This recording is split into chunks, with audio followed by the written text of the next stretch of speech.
In this video, we will take a look at a set of examples that show how to use the metric prefix chart to write conversion factors.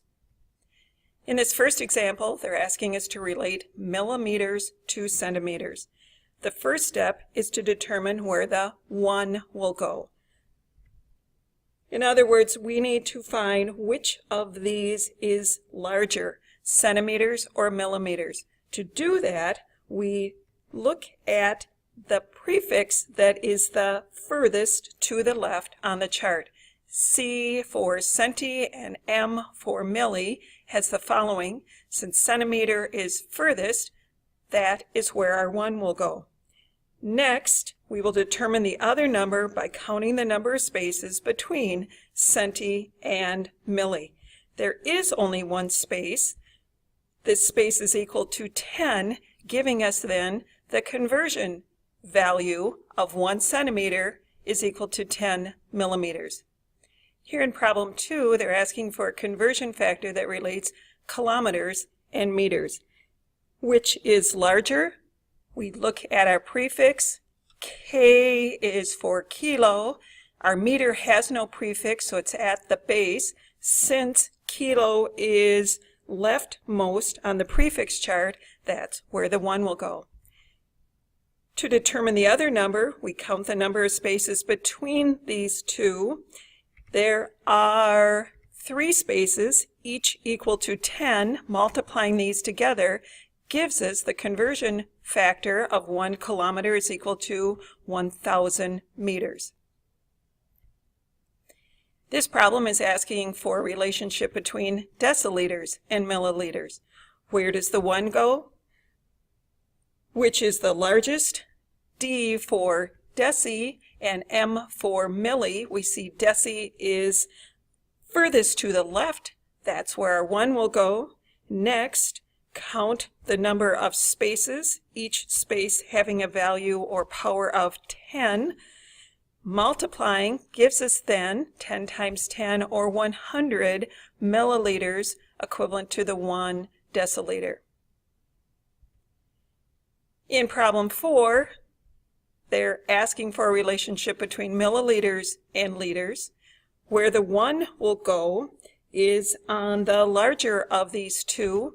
Looking at the prefix, we have milli for the M, and notice liter has no prefix, is base.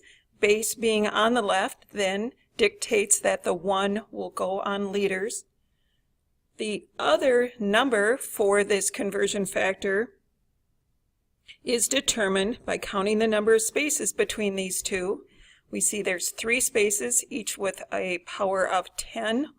10 times 10 times 10 gives us 1,000 milliliters, equal to the 1 liter.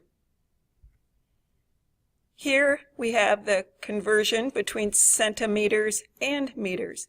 Centimeters is the prefix for the first value here, and meter, having no prefix on it, puts us at the base.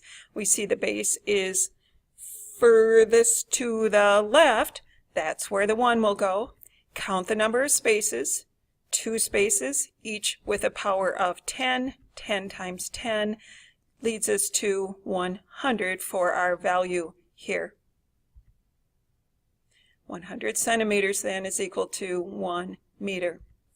Here we're relating grams to kilograms. Gram has no prefix on it.